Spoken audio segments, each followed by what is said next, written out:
Welcome to the North Group podcast. At North Group, we are invited into organizations to influence leadership and organizational behavior. It is absolutely fascinating work. Today, we invite you into one of those conversations. It's a real privilege for me to be here today with my friend Ed Ferderbar. Welcome, Ed. Thank you, Roger. And we're going to get into, different parts of Ed's life and career and so forth. And of course, we're doing a series where we're just talking with people about their life experience and drawing from that maybe some things that we could learn as life and business principles moving forward that we could hold on to. And I'm pretty confident, Ed, you and I can get there today because there's a couple things we talked about this when we were planning for this that even though we've been friends and golf partners and our sons play together and all that fun stuff for, 5 or 6 years now, I've never actually heard your whole story. Okay. So one thing that I'm really fascinated about is that you're currently the CEO of Baüen Unlimited, which we'll explain in a little while, that family of 6 different brands doing high-end luxury construction. But before we get to that, you had a whole career in the corporate world. So I'm super interested, Ed, in that career and then talk about the transition and the differences that you've noticed. Because North Group, our whole world is what the larger business world would think of as small business, basically up to 1,000 employees, which is small in the world that, the Wall Street Journal and so forth write in. But it's also the absolute backbone of our economy. I agree. It's how things really work. So I'm super interested in our conversation today to hear some of your experience in making that transition. But before we get there, tell us a little bit about where you grew up and your family of origin and how you got educated and all that fun stuff. I'll tell you. So I grew up outside of Philadelphia for the most part in the suburbs of Philadelphia. My dad was a superintendent of schools, so everybody knew who we were, and we were couldn't get away with much, I guess. Expected to behave a certain way, and but really enjoyed it. It was a great place. Went to Penn State to be a mechanical engineer. Graduated from there in '85, and while I was at Penn State, I co-opted for McNeil Consumer Products, who was the Tylenol manufacturer. And they say sometimes sports aren't the way to move your career forward, but fortunately I was a pretty good softball player and golfer, and I got to know a lot of the vice presidents and so on, and it was interesting. When time came to get hired, there was an opening, and I was offered a job in maintenance as a supervisor of electricians. That's what I started out doing. So you co-opted with McNeil. And that was your avenue toward employment immedately after graduation. It was right after graduation. So you had a mechanical engineering degree. I did. So you were So qualified on some level. Qualified to actually work on maintenance with electricians, which made no sense at the time. But I enjoyed it. It was a great way to get into the organization. Fantastic organization. And I spent about 10 years there. And at one point, the director of engineering came to me and said, "Hey, I'd like you to move to Lancaster." And where was your first job? So the first job was in Fort Washington. So I was still living in that Langhorne area in Philadelphia, and had just moved into a renovated home. And my wife at the time said, no, we don't want to do that. But the director was pretty engaging and pretty forceful and showed me why it made a lot of sense. And I was the engineer on the project at the time. We were revamping a building out in Greenfield Corporate Center.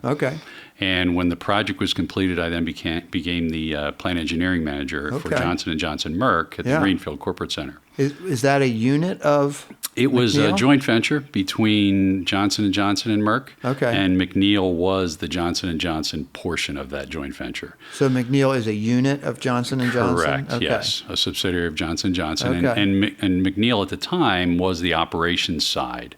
Merck provided the products, and Johnson & Johnson provided the operations side. So that's what brought me out here for a 2-year assignment. And when you were first introduced to the possibility, and obviously your wife wasn't thrilled about it, of moving to Lancaster, what did you think of, what was your impression of Lancaster? Because I can remember what mine was. We used to come to Lancaster when I was a kid, and we'd stay at the Lancaster Host Resort. And that was vacation for us. So I thought I was coming to a very small town that just wasn't going to have much to offer for us. And you grow up outside of Philadelphia. It was a different world coming here. I remember going to to the supermarket the first time, and somebody actually said something nice to me, and I thought, boy, this could be an interesting place. It's not like Philadelphia, you know. People are actually kind. People actually no, you don't talk to anybody in Philadelphia. You just kind of went about your business and moved on. So it was an interesting opportunity. I thought it was just going to be for a couple of years. Turned out that I ended up staying here, enjoying what I was doing. Worked for Johnson & Johnson for some time. Then moved on to Bayer Healthcare up in Myerstown. Yeah. And worked there. What precipitated that move? Well, I left Johnson & Johnson Merck to start my own business for a couple years. So I was an entrepreneur for 2 years. I invented a machine that would clean the plastic balls in children's play areas. How did you even think of something like that? Well, it's just one of those things. This before. Yeah, this is something you and I never got to. What happened is at the time, years ago, I was looking at maybe buying a Chuck E. Cheese franchise. And when we were having the conversation with one of the regional managers, I asked, how do you clean the balls in the ball pits? And he said, boy, if you could come up with an idea and a way to do it, that'd be fantastic. So really, I set about to just think about that. And it took about 4 or 5 years. But we ended up inventing myself, and there were 3 others who helped me. And we sold maybe over 2 years, probably sold 60 units. And the Sanitant that went with them, and they were microbiologically tested and so on. And about 2 years into it, McDonald's decided to no longer put ball pits into their play areas. Okay. And at that point, I knew I was done. I knew my machine was not going to continue to sell. So had you sold most of your machine to McDonald's rather than Chuck E. Cheese? I had sold, I would say, about 20% of the machines that we had manufactured went to different McDonald's owners around the East Coast.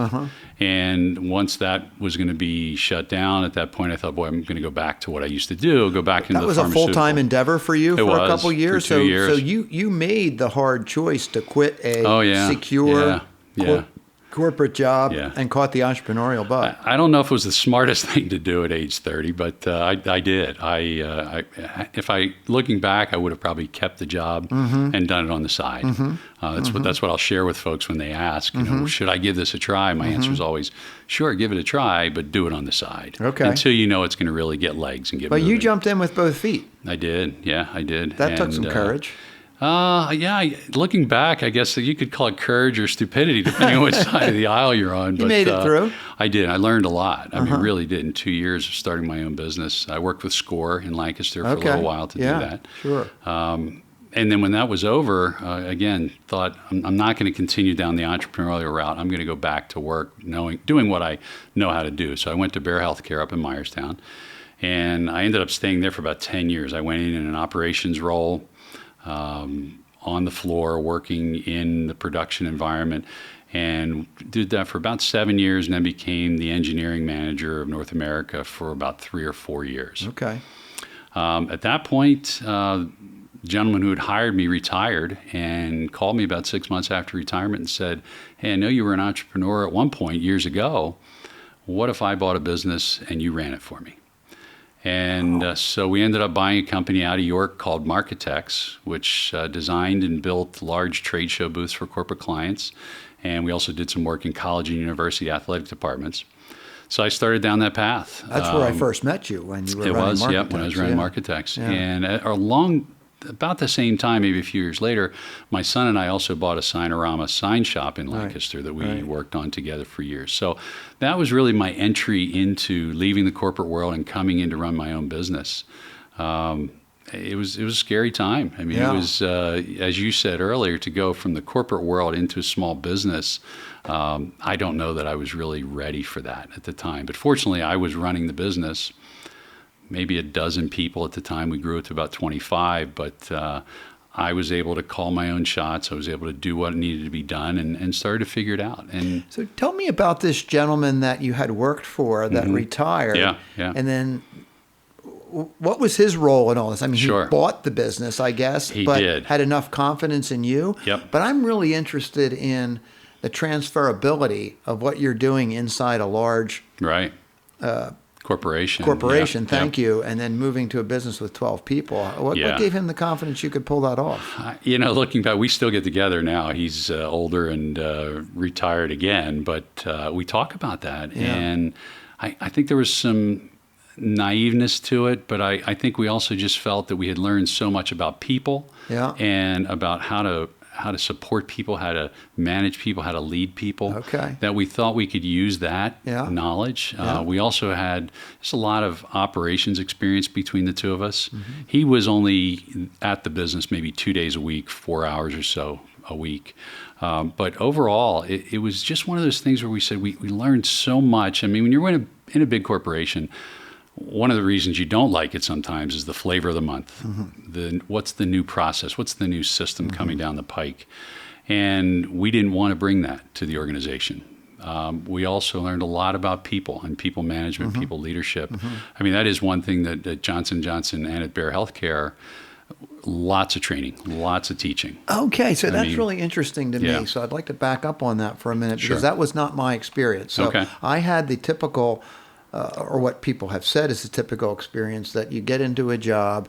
In my case, it was insurance underwriting. Right. You do pretty well at it, and then they have a need for somebody to be the, whatever the term is, supervisor, manager, foreman, whatever that is, over a group of people doing that job. And they figure because you did that job, well, hey, why couldn't you just manage the people that are doing it? And that was my experience. I don't remember any specific conversation other than, hey, Roger, it looks like you're pretty ambitious and you're pretty good at this job and you're a step ahead of the other guys. Do you want to be their boss? Well, first of all, the transition to people that I had grown up alongside of, and now they were supposed to report to me. I pretty much soft-sold that with them, and they were good guys to begin with, so it worked out okay. But I can't remember any specific conversation about what do we do when conflict arises? What do we do if these guys push back on what I'm asking them to do? I don't remember any of that. So you were trained as a mechanical engineer. Correct. So it wasn't like you had like a psychology background or a management trainee background. None whatsoever. So at some point your ability as a mechanical engineer and I guess as a productive worker gave you an entree to management? Yes. That was really it. We would have discussions with my boss at the time to say, do you want to stay on this technical path or do you want to move into more of a management role?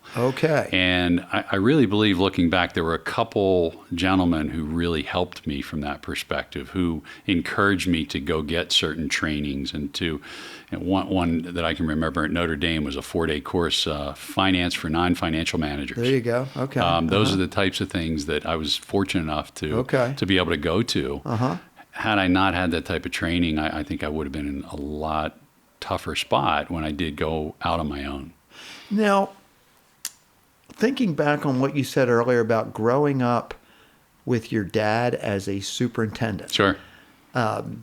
So I would have a sense that, and you'll have to describe your dad to answer this question maybe, but I was wondering how much you think you may have learned by osmosis because a superintendent in a town is a public figure. And they need to have some sort of public-facing skills to get through the questioning and the presentations. But they also are responsible for a large budget, a large staff, all of which is public-facing. So in a lot of ways, much harder than a corporate job, which is under the veil of, being in a faceless, nameless building somewhere. Did you pick some things up from your dad? Are there things from your dad that we would say that you admire? I think so. My dad died at a young age. He died at 57, a few months after he retired. But while he was working, we would go to numerous events with him when we were in middle school and high school, whether they be sporting events or plays or musicals. We would see a lot of information in the newspaper, and then on Saturdays we would talk about that. He would have a conversation with me about what was going on so that I understood why he was in the newspaper and what this meant. And good for him. We had at the time, when I was a senior in high school, we had the longest strike in Pennsylvania history. In his district? In his district, And that was interesting because we had lots of conversations about that. But he was very open with me about what was happening, why it was happening. This is when you were a teenager? Yeah, I was 18 at the time. And we would have a lot of those conversations. Looking back, I don't know that I even had those kinds of conversations with my kids at that age, but I'm glad he did. And one of the things that he really taught me, I think we talked about it briefly, where we said that you learned how to manage and lead people. One of the things I really learned from him was just the ability to look at people for who they are. I remember clearly as though it were yesterday, where I said to him one time, "Dad, are we going to go to such and such?" He said, "No, I've got to run to a funeral." He said, "One of the bus drivers passed away." And I mistakenly said, "Well, Dad, he was only a bus driver." And I think I was probably 15 or 16 at the time. And he explained to me very clearly and very concisely that he's not only a bus driver. He was a bus driver. He was a human being. He was a man.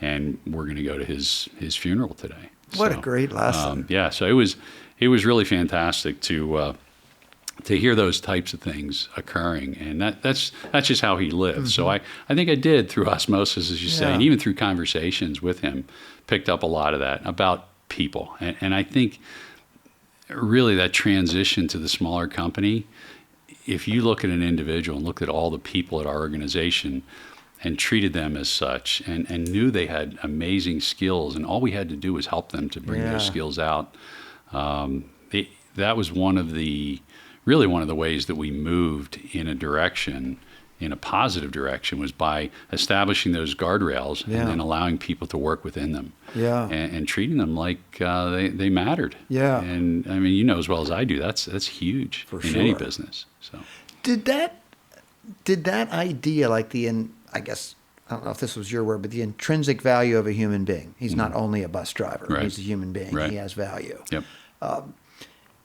And then the idea that, hey, give people guardrails, but as long as they run inside the guardrails, let them change lanes and move around, maybe bump off the guardrails from time to time, as long as they don't kill the cart, destroy the car type thing.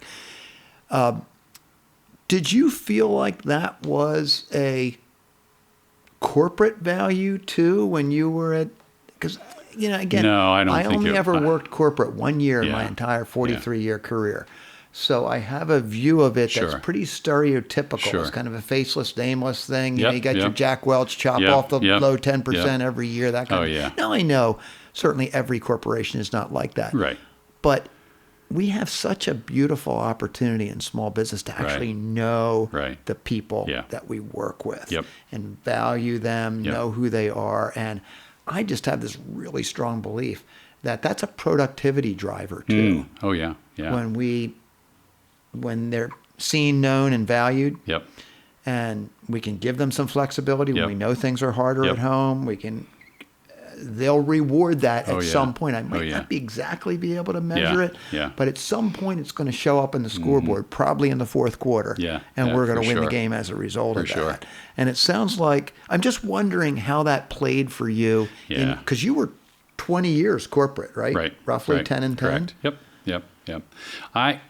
In a corporate world, that was one of the reasons I left. I talked about the flavor of the month reason I left, but another was I felt like I was just a number, and I felt like nobody was concerned with, and my son and I talk a lot these days about how employees need to be valued, you need to understand who they are, what their desires are, what growth they're looking for, and how they can contribute and feel valued.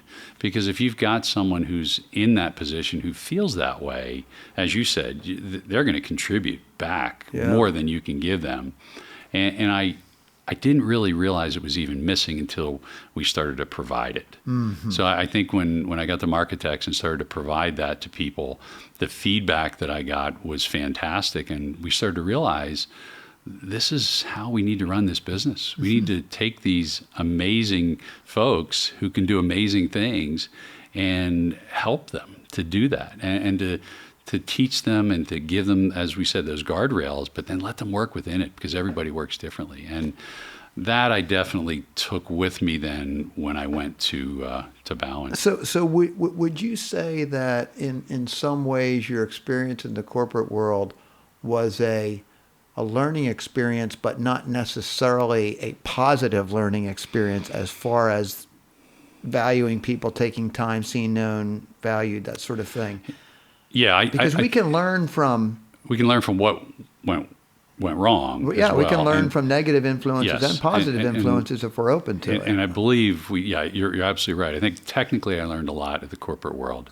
I learned a lot about financials and learned a lot about operations and efficiencies and so on. But when it came to people, everybody was supposed to be treated the same, and everybody was given the same increase every year, and everybody, didn't matter what they did, whether they were a great performer, poor performer.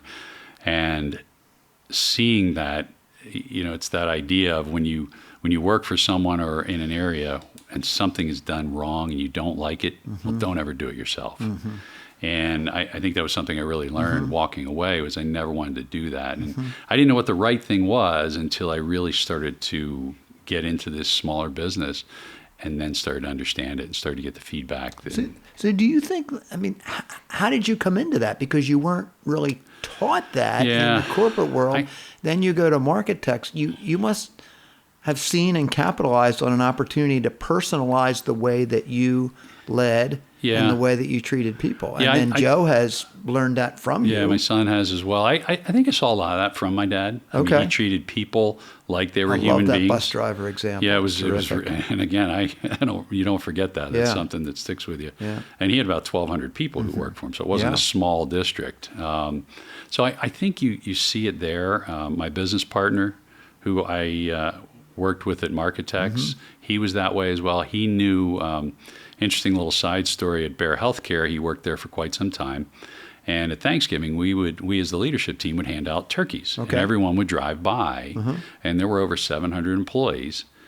And I'll tell you, if he knew 695 names, I'm not exaggerating, he knew everyone. That's because fantastic. He took the time to get to know you. He would pay attention to who you were. And obviously he didn't know the backstory of all those folks, but he knew the backstory of quite a few. And I think that's another piece that we brought with us when we went to Markitex. We said, we're going to treat people like we want to be treated. Yeah. And we know there's a lot of value there. Yeah. So he was an example. He was as well. Despite the fact that maybe the corporate environment didn't necessarily encourage that. Yeah, and if you know the history of Bayer Healthcare, it was a small family-owned company early on, and he was there for 30-some years. Oh, wow. And so he may have had a time in his life when it was small. Correct. Or at least it felt like a family-owned, where he was valued, and he continued to do that. I think that's really why he retired early, because he didn't like the way he was being treated anymore. It became a numbers game, and that's all you were at that point. Yeah. So, so we moved forward and took those negatives that we saw at some of the corporate environments and turned them around, hopefully, in our own little environment. So I want to see if you had a parallel experience to me, something you said about 10 minutes ago about choosing a technical track or a management track, that you were faced with that choice at some point. So I remember a point relatively early in my career, about 6 or 7 years in, when I left my first employer, went to my second employer, which was going from small business to big business. Okay. And so 28 years old, whatever I was, and I got this supervisor job because I had technical competence. So back to that thing. Right. And when I first started interacting with the team that I was supposed to supervise, it was clear from the manager that had hired me that he felt that I should learn everything that they knew. And I quickly decided that was not only not possible, but basically a waste of time. Yeah. Because why am I duplicating knowledge that they already have, that they have? I remember the one fellow was 20 years older than me. Okay. And he treated me very well. I hope I treated him well, but I was never going to catch up to his level of technical knowledge. But I could offer him something that he didn't experience in the corporate environment, which was a personalized approach. So it occurred to me that doubling down or tripling down through the next 10 years of my career on all this technical knowledge that I had accumulated wouldn't get me nearly as far. Right. And it might have even been a selfish decision at the time because I was, ambitious, career-oriented, want to provide for my family, all these sorts of things. And I can remember saying, okay, I've invested the first 6 or 7 years in these, professional designations and all this studying at night and all this kind of stuff. And I thought, but here I came in this environment and all that academic knowledge I have, I'm never going to catch up to these people that I'm supposed to be helping. So how can I help them? Yes. Did you feel like you had a similar point in your career? Because you're a mechanical engineer turned manager, turned leader, turned business owner, turned CEO. That's that's the career path. Much the career path of more than 35 years of Ed Ferderbar. Almost 40. Yeah. I would say that I didn't consciously look at it from that perspective. I would say it was a similar path to what you described. But I got to that point where, and again, it was probably a little selfish on my part too, I wanted to be vice president of operations someday. Sure. Well, you're not going to do that by staying in the engineering technical world. You've got to get some of that leadership experience, that management experience. You've got to diversify your skill sets, but never get too deep into it. So I think that was really my reasoning for going down that path. And then once I started, that's when kind of a light bulb went off. I never really liked being a mechanical engineer necessarily, but I started to really like and enjoy when I would see you pour into an individual and help them, and you see their light bulb go off, or you see them get very excited about what they're doing, enjoying their job, enjoying the results they're getting, enjoying the growth they're seeing. So that was really when I started to get excited about it, when I would see others grow and move forward. So that told you something about what you valued and maybe even how you're wired, so to speak. Yeah, for sure. Yeah. For sure. So Marketex and then Signarama were two small businesses that you managed and eventually acquired an ownership interest in. Correct. What would you, that was about a 6-year run? 12. Oh, 12-year run, Yeah, I'm sorry. yeah. What would you say are the chief things you learned through becoming a small, a small business owner? Oh, they both were, yeah. They both together were, just not big at all. But number one, I did like being in charge. Some people, my wife and I joke about it, and she'll say, I'd rather not be in charge. I'd rather follow someone who's in charge. I liked being in charge. I enjoyed that opportunity and that maybe that challenge to take a business and make it successful. And at the same time, how do I do that while also allowing the employees to feel challenged, rewarded, and successful? So I really, that was a learning I got, that was something I enjoyed. I also learned a lot about the details of running a business. When you talk to a lot of your customers, your relationships, and people like myself now, if you don't get that skill set and don't understand how to put a budget together and what cost of goods are and what fixed expenses are and how to evaluate cash flows and so on, you can have some troubles when you start. Quickly. You can. So I think I learned a lot about that. I was the bookkeeper at Signarama for the first 2 years. And to do that, I was figuring out what was happening from a financial perspective. Marketex was kind of the same way. We had services that people supplied, but I was the one evaluating those reports and that information. So there was a huge learning in just how a business functioned.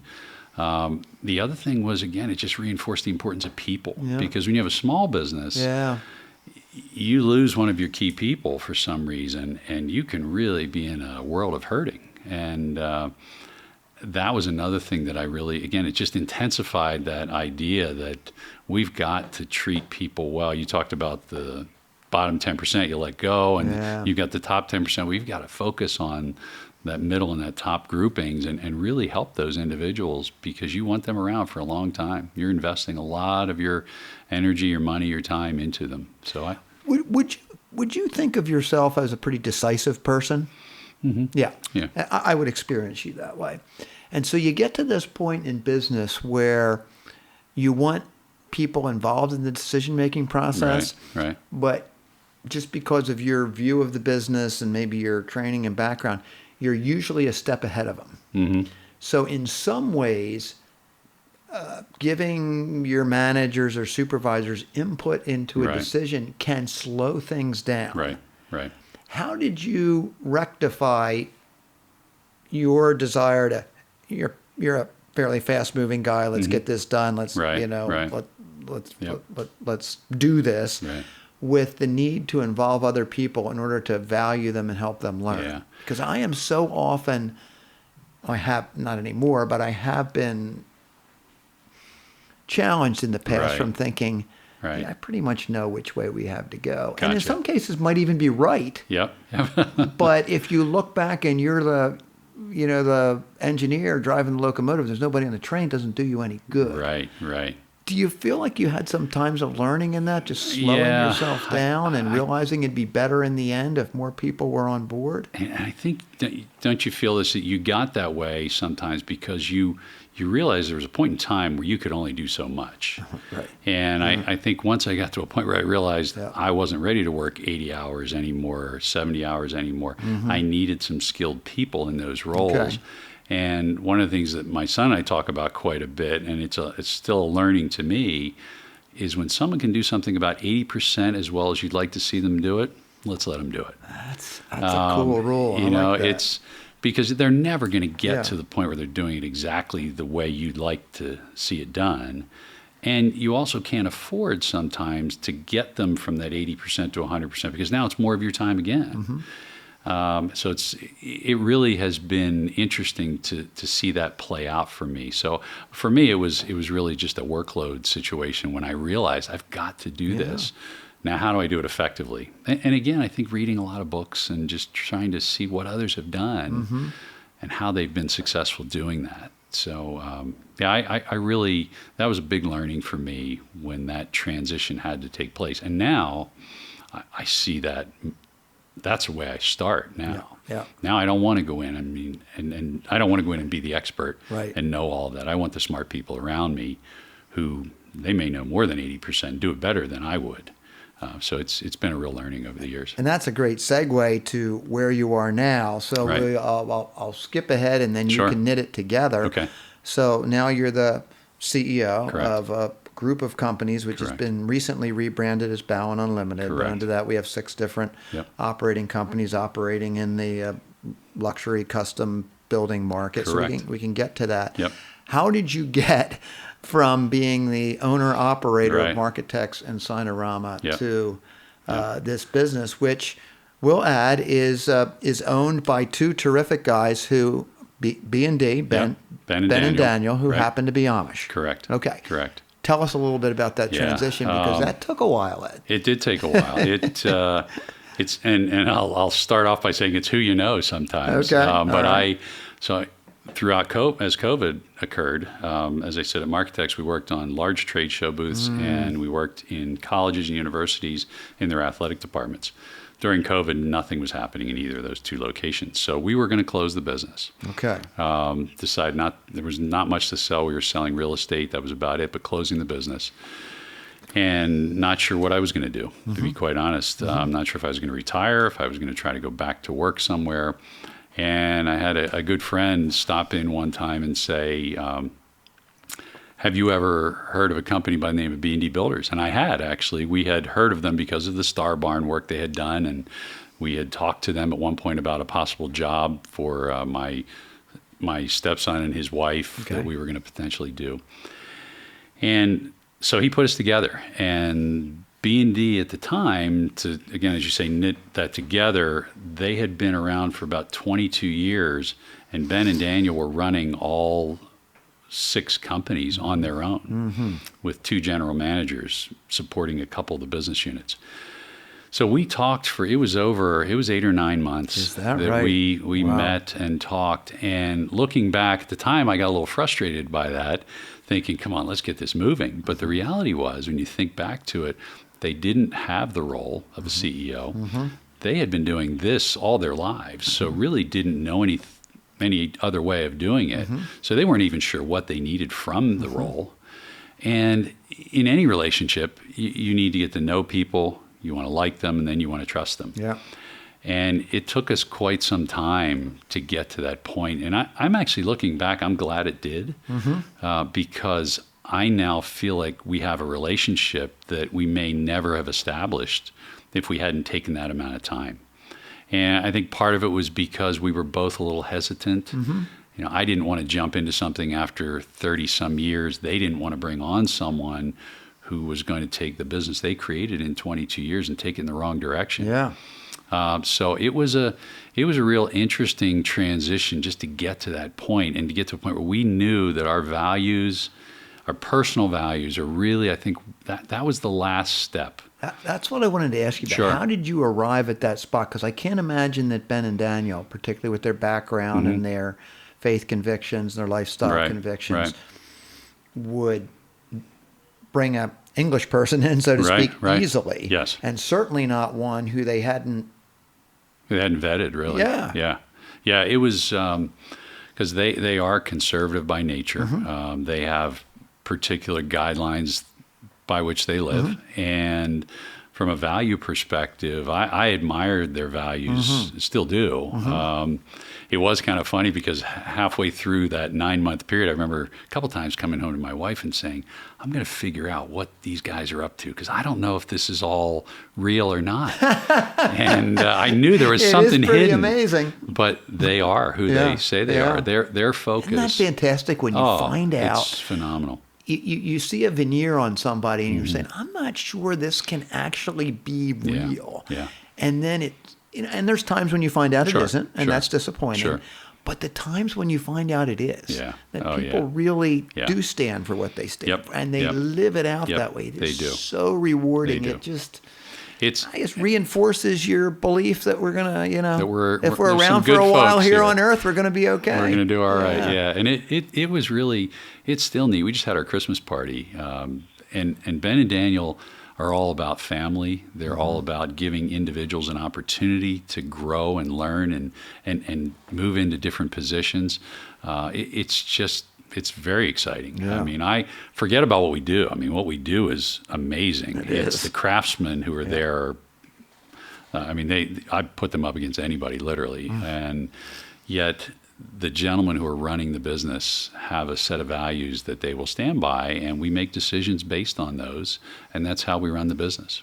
So I was down to visit with you a couple months ago, and I remember, I'm just going to use this as an example. You don't have to use this example, but you had or have a large custom building project. Is it in Utah? Idaho. Idaho, thank you. Idaho. Got to get my western states. That's all right.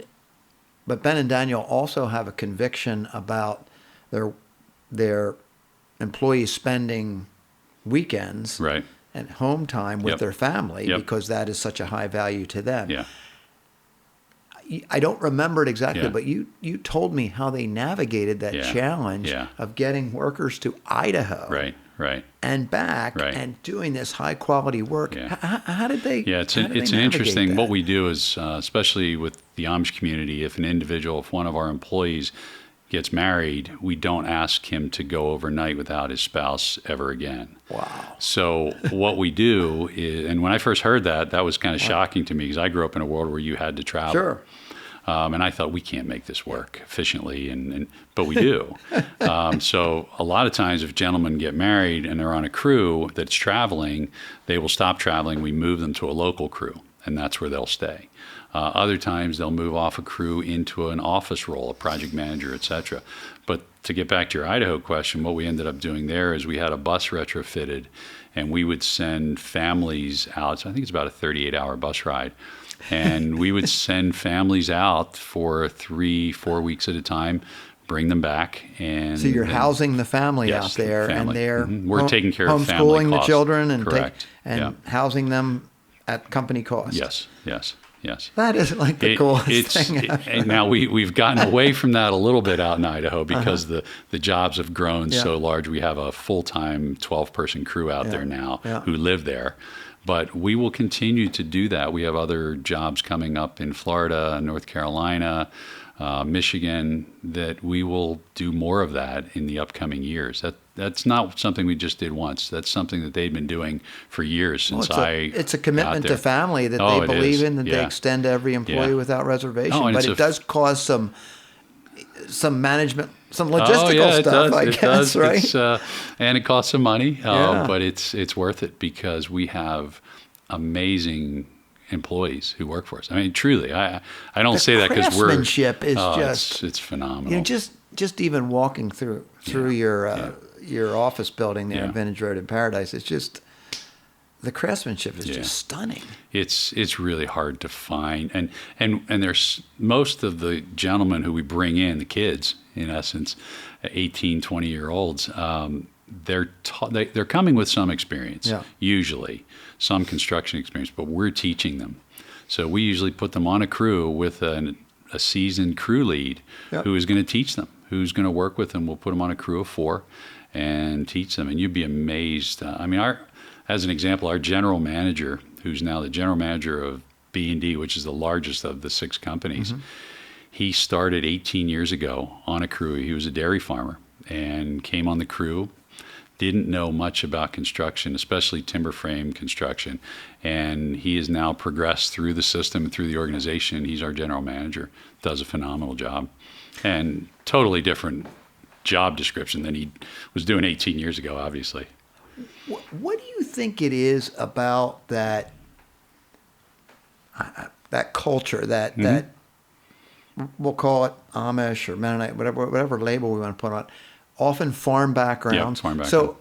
So, the obvious answer is work ethic. Yes. But there's more than that, because these guys are coming, say, off the farm and several years later producing this craftsmanship that is like nothing you're going to see until you see a B&D building, really. Really, I think. Yeah, it's true. That's fair. I think, as you said, it's the hard work ethic that most of our employees are instilled with. If you come here, our crew members work from 5:30 in the morning until 5 o'clock in the evening, Monday through Friday. So it's an 11-hour day with a half an hour unpaid lunch. Long day. You've got to be committed to hard work to do that. That's a 55-hour week. It is, yes. Wow. And that's consistent. Okay. You've number one got to have that hard work ethic, but number two, you've got to love doing it right. We don't have to teach that, and our crew foremen won't put up with anything less. They are not, even if it costs money, even if it's something that we said, we've got to tear that out and redo it because that's what we said we were going to do. Our guys all know that money is not the driver from that perspective. One of our slogans at B&D is building for generations. And we mean that in 2 ways. If we're going to build something for you, we want it to stand for hundreds of years. So for generations of yours. And also we are building internally the next generations coming in and working for their dads or their uncles or their grandfathers. We've got one grandson who works at one of our organizations and the grandfather works in another company. So I'd take siblings or I'd take children from those folks who work for us any day of the week because we know what we're getting. They're phenomenal guys. So one of the principles, it'll be familiar to most people that are listening to our conversation, that you articulated early on was the people want to be known, people want to be respected, and people want to be appreciated, whatever language we... Sure. You have been in so many different pockets of employees over the course of your almost 40-year career. So you had a couple different corporate environments where it can get sanitized and where that language wasn't common. Right. You're in a business which you controlled yourself and you brought that ethic, that commitment, that principle into that business.